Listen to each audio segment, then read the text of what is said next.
primeira onda, abriu os braços devagar e se entregou ao vento. O sol veio avisar que de noite não seria a lua pra poder iluminar o céu e o mar.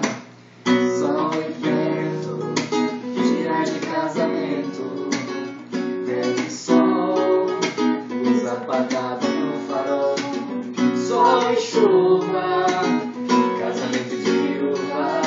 Chuva e sol, casamento de espanhol.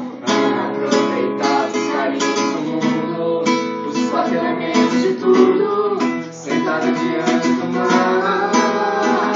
E apaixonada entregava as contas das velas, 18 barcos e velas, e o tempo não deixou voltar.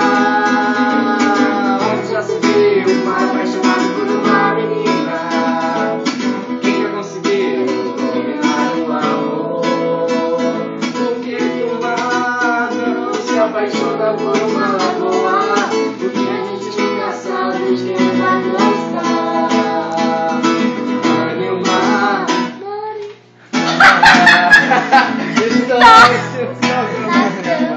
Antes da gente dormir, ame o mar, Mariana.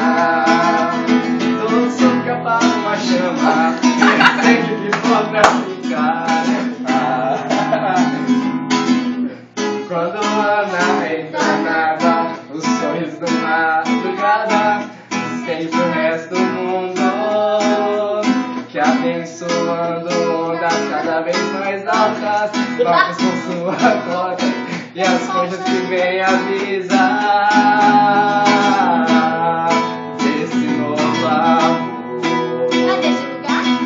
Tá bom, vai. Ame o mar, Mariana, que só se escondeu na cama antes da gente